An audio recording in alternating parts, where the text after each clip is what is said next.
बोलिए वृंदावन बिहारी लाल की जय। सदगुरुदेव महाराज की जय। सभी प्रेमी प्रेम से बोले जय गोविंद जय गोविंद। सभी प्रेमी प्रेम से एक भजन बोले। श्याम देखो नजर तो घुमा के, श्याम देखो नजर तो घुमा के, तेरे दीवाने सब रो रहे हैं, तेरे दीवाने सब रो रहे हैं। छोड़ कर तुम चले गए हो, छोड़ कर तुम चले गए हो, तज बिलखते चले तुम गए हो। श्याम दिल में रहम करके देखो, आज तेरे बिना सब दुखी हैं। श्याम तेरे दीवाने सब रो रहे हैं। श्याम देखो नजर तो घुमा के, तेरे दीवाने सब रो रहे हैं।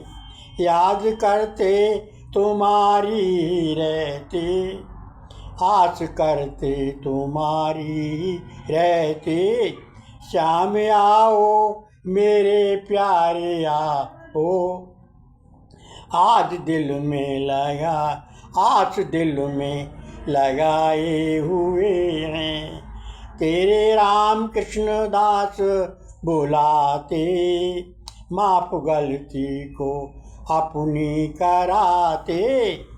दीन दाता दया दिल में लाओ, शीशे अपना झुकाए हुए हैं। तेरे दीवाने सब रो रहे हैं, तेरे दीवाने सब रो रहे हैं। क्यों दिल को कठोर बनाया, आज दिल को क्यों पत्थर बनाया। आज कृपा की दृष्टि घुमाओ, आज तेरी शरण में पड़े हैं। तेरे दीवाने सब रो रहे हैं। श्याम देखो नजर तो घुमा के, तेरे दीवाने सब रो रहे हैं। सभी प्रेमी प्रेम से संकीर्तन बोले। प्यारो मदन मोहन प्यारो मदन मोहन, मेरा छीन लिया है मन। प्यारे मदन मोहन प्यारो मदन मोहन, मेरो छीन लिया है मन। प्यारो मदन मोहन प्यारो मदन मोहन, प्यारे मदन मोहन प्यारे मदन मोहन। जो क्योंकि संपत्ति परिवार संबंधी सभी प्रेमी सत्संग सुने। संपत्ति परिवार संबंधी तन मन धन ये सब कुछ प्रभु का तुम्हारे पास है। तुम इसको अपना समझते हो, ये अपना नहीं है। ये आपको प्रभु ने कुछ समय के लिए बरतने के लिए व्यवहार के लिए दे दिया है। आत्मज्ञानी बहुत सत्संग करने के बाद प्रभु की कृपा से प्राप्त होता है, और उस प्रभु की वस्तु को उस प्रभु के ही अर्पण किए बिना खाने में व्यवहार में लाने वाला चोर होता है। भगवान स्वयं गीता में कहते हैं कि जो मुझको दिए बिना खाता है वो स्वयं चोर ही है, डकैत है पक्का। इसलिए क्योंकि वो जिसकी वस्तु है उससे चोरी करके खाता है और इस कर्म से बनता है।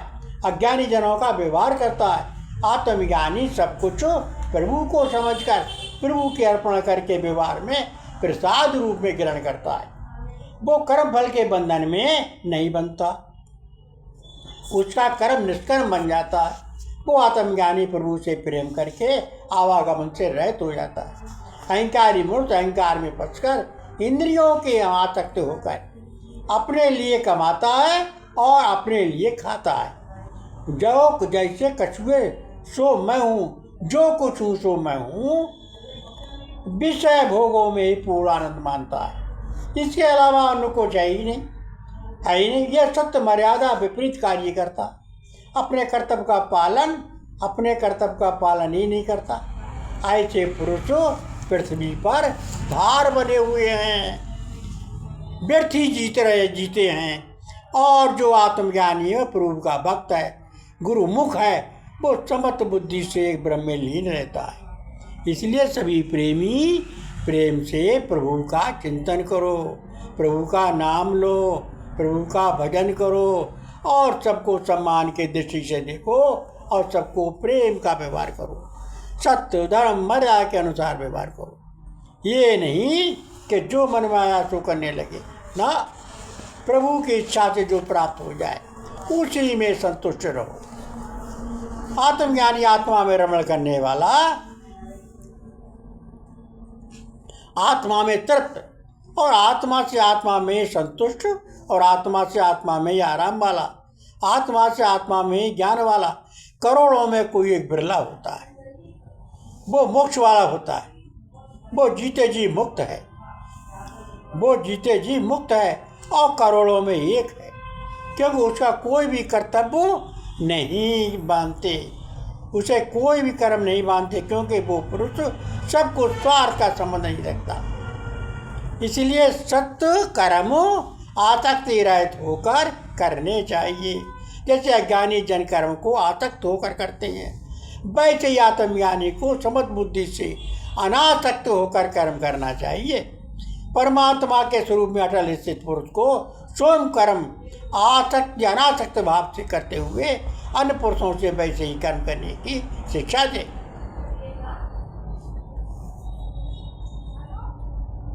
उनसे वैसे ही करवावे, उनको चलायमान नहीं करना चाहिए कि उनका अंतःकरण अहंकार युक्त होता है।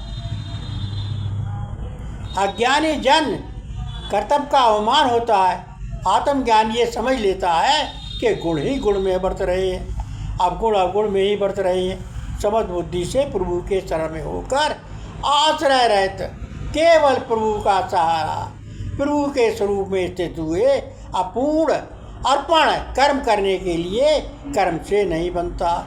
जो कर्म प्रभु के करते जाओ और प्रभु के अर्पण करते जाओ, और जो कर्म आप प्रभु के नहीं करोगे उस कर्म का फल आपको भोगना पड़ेगा। चाहे ये कर्म, जब तक कर्म आपका है तब तक भोग आपका है, और जब कर्म आपने ऐसे मान लो आपने सबूत कर्मों के फल से छूट जाता है सब प्राणी।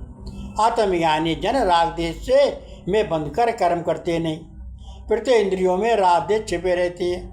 आत्मज्ञानी इसमें नहीं बनता, क्योंकि वो कल्याण मार्ग में बाधा डालने वाले महान शत्रु हैं। अपने आप अपने प्रभु को अपना धर्म ही कल्याणकारी है, दूसरे में दूसरे का नहीं।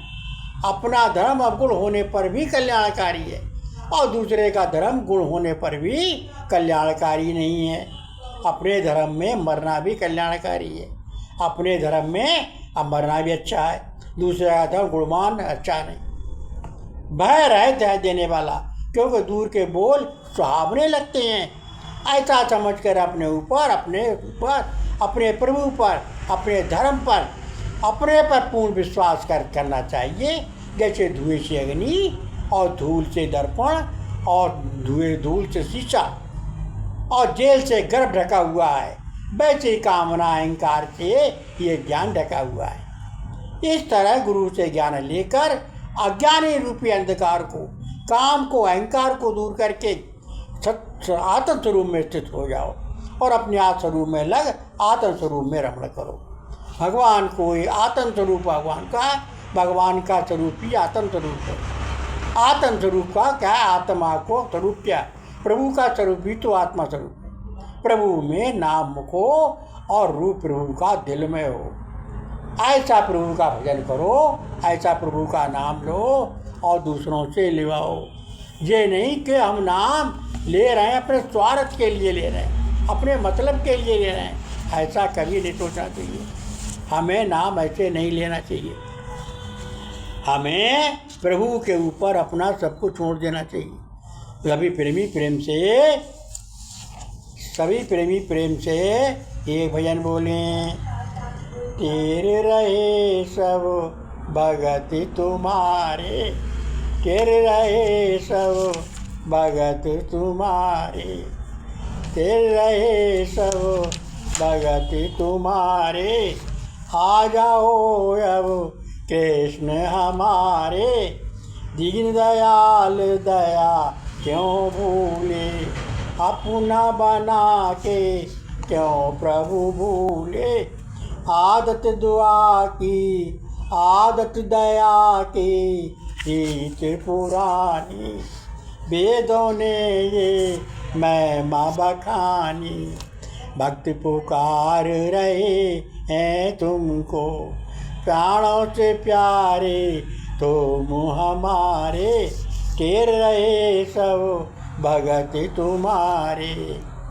क्यों प्रभु आज हमें है छोड़ा, क्यों तुमने फिर नाता जोड़ा। सब कुछ तन मन तुमसे जोड़ा, क्यों प्रभु मन को हमसे मोड़ा। राम कृष्ण दास शरण तुम्हारी, तुम यो कृष्ण यीशु हमारे, तेरे रहे सब भक्त तुम्हारे। आ जाओ अब कृष्ण हमारे। सभी प्रेमी प्रेम से सत्संग सुने। ईश्वर अजर है, हमारा सत्ता है, नित्य है, अनंत है, अखंड है, निराकार है, अजन्मा है, अविनाशी है, सच्चिदानंद घन है, वो सर्वव्यापक है, निरंजन है, भगत के प्रेम बसों का साकार स्वरूप धारण करता है। वो साकार होते हुए भी निराकार है और निराकार होते हुए भी साकार है, क्योंकि वो सर्वशक्तिमान है। संभव को असंभव करना, असंभव को असंभव करना, ये उसके सारे मात्र का कार्य है, उससे कुछ भी परे नहीं है। बस सब कुछ जानने में करने में समर्थ है। रंग से राजा, राजा से रंग करने में समर्थ है। ज्ञानी को मूर्ख, मूर्ख को ज्ञानी, राय से पर्वत और पर्वत से राय करने में उसे कोई देर नहीं। यही अनुभव कबीरदास जी ने किया।